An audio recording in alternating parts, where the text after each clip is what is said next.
पुरुषोत्तम का पावन महीना चल रहा है। पुरुषोत्तम महात्मा के साथ साथ श्री रामचरितमानस से बड़ा सुंदर प्रसंग आप श्रवण कर रहे थे। भगवान श्री कृष्ण, भगवान श्री राम जी ने समुद्र पर सेतु बांधा, लंका पहुंच गए।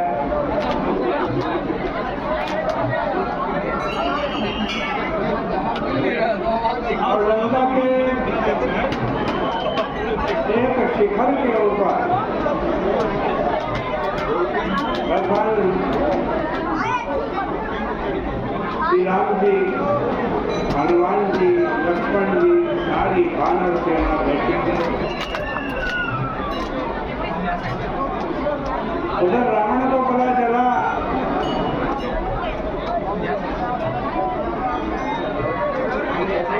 कि जिस बात पर कभी विश्वास ही नहीं था वो हो गया।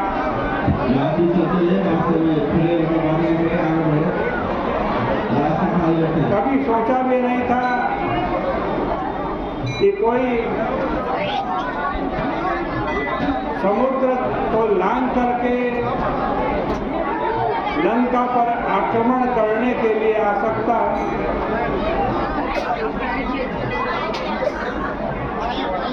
बड़ा विशाल समुद्र था,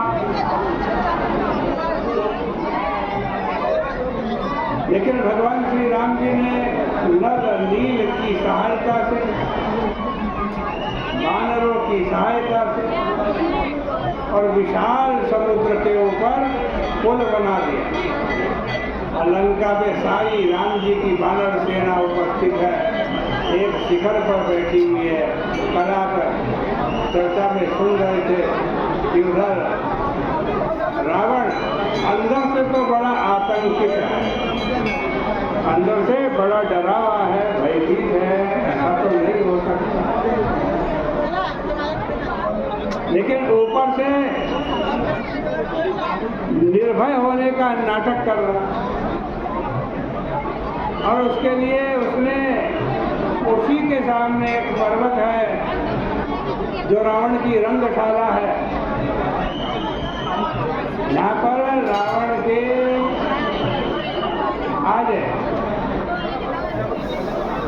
राज्य के जितने भी नृत्य, गान, नाटक रंगशाला में होते थे वो पर्वत मैं कह रहा था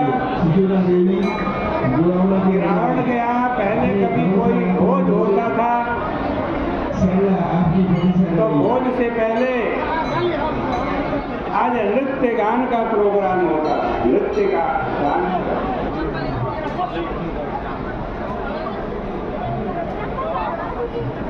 रावण ने अपनी सेना, अपने नागरिकों को दिखाने के लिए कि मैं बिल्कुल चिंतित नहीं हूं, ये वानर हमारा क्या बिगाड़ लेंगे,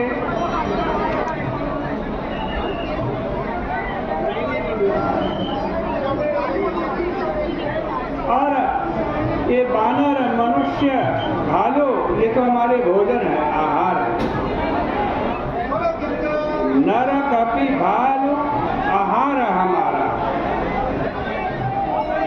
इसलिए एक बड़ा भारी भोज होने वाला है लंका के अंदर। ये जितनी वानर सेना आई है, ये मनुष्य आए हैं, ये सब तो हमारे भोजन है। इसलिए भोजन से पहले नृत्य होता है, गान होता है। अपनी रंगशाला में लोगों को ये दिखाने के लिए मैं बिल्कुल बेपरवाह हूँ, मुझे इन शत्रुओं की कोई परवाह नहीं है। ये तो चुटकी का काम है मेरा, ऐसे शत्रु को, और ये जो आए हैं तो हमारे भोजन है, आहार।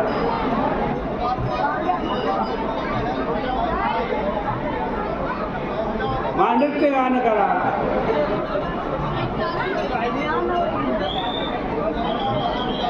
उधर एक तरफ रावण है जो बिल्कुल ये दिखा रहा है मैं कोई परवाह नहीं है, नृत्य कर रहा है, गान कर रहा है। हाँ, तो उसको अपनी सेना की तैयारी करनी चाहिए, अस्त्र शस्त्रों को सुसज्जित करना चाहिए, युद्ध की नीति बनानी चाहिए। हाँ, वो नाच गाने में लगा हुआ। और दूसरी ओर प्रभु का एक जागरूक चित्र सुबेद शैल की झांकी में चित्रित किया गया।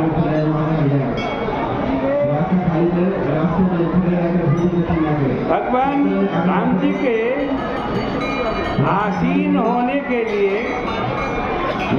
जिस शिखर का चुनाव किया गया उसमें अनेक विशेषताएं।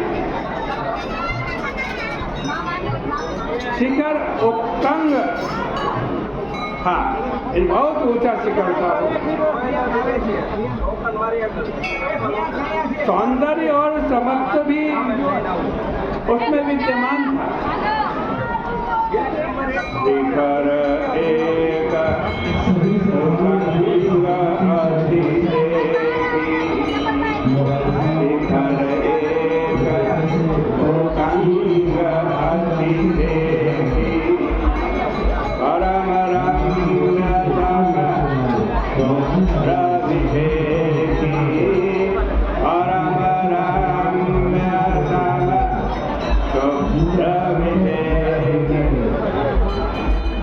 किंतु इस ऊंचाई के साथ साथ समत्व का संयोजन अत्यंत कठिन है।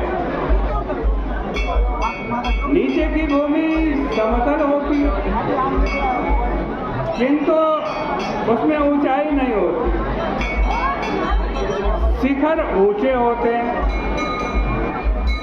पर उसमें समत्व का अभाव होता है।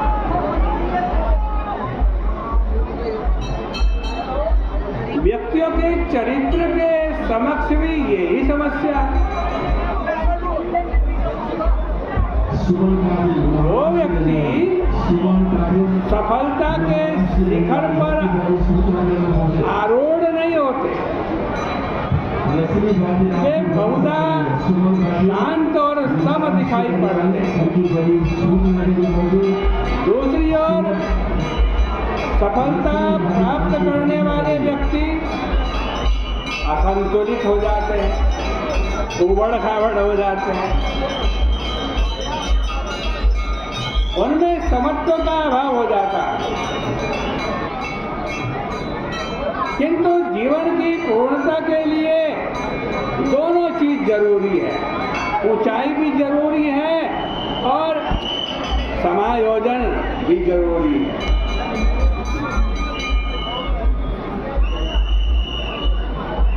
प्रभु के व्यक्तित्व में ये संयोजन विद्यमान है। राम जी के व्यक्तित्व आसन की प्रक्रिया में भी समन्वय का यही सूत्र विद्यमान है। शिखर अत्यंत कठोर होता और लक्ष्मण जी ने उस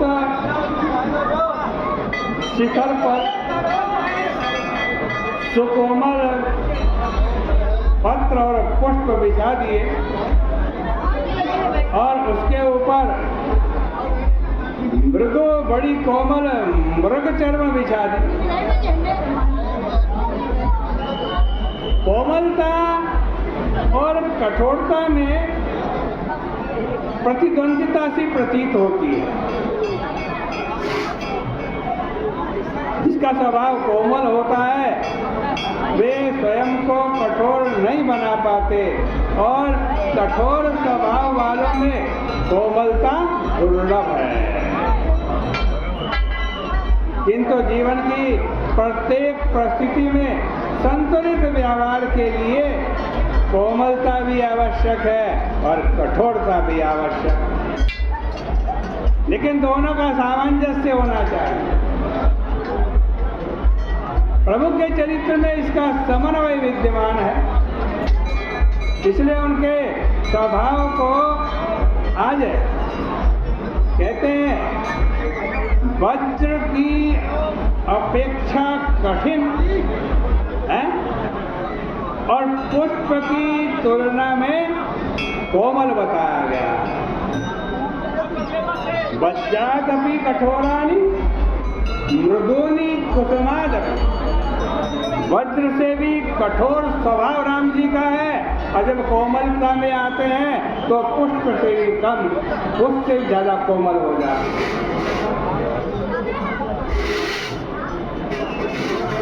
इसलिए उनके स्वभाव को वज्र की अपेक्षा कठिन और पुष्प की तुलना में कोमल बताया गया है। कठोर गति, पुलिस कहते हैं वज्र को। चाहि कठोर गति कोमल कुसुम चाहि चित रख वेद राम कर समुदि करई कहु काहि।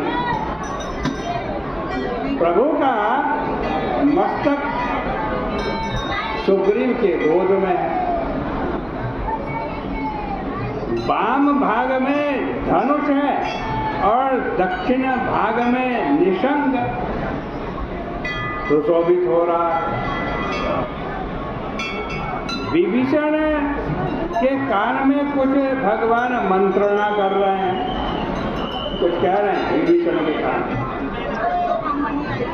अंगद और आंजनेय की गोद में प्रभु के श्री चरण हैं और वे दोनों विविध प्रकार से प्रभु के सुकोमल चरण कमलों को आज लालित कर रहे हैं। रघुकृत शीत कपीत उच्छृंगा वामदहि दिशि चाप निशंगा दोकर कमर सुधारत जाना कहलंकेत मंत्र लगी काना बड़भागी अंगद हनुमाना। अंगद हनुमान बड़े भाग्यशाली। क्यों? कि चरण कमल चापत विधि नाना, चरण कमल चापत विधि नाना। रामचरितमानस में प्रभु के अनेक मधुर चित्र प्रस्तुत किए गए हैं,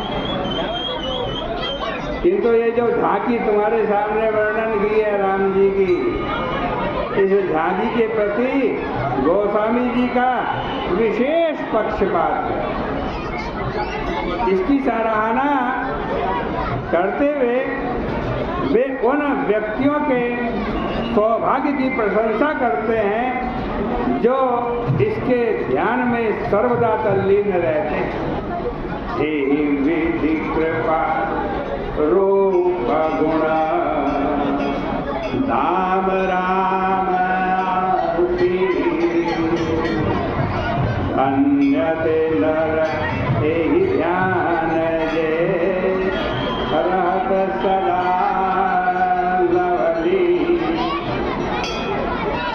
जिस झांकी के प्रति गोस्वामी जी के आकर्षण के कारण है, और क्या कारण है वो कल की चर्चा में बतलाएंगे।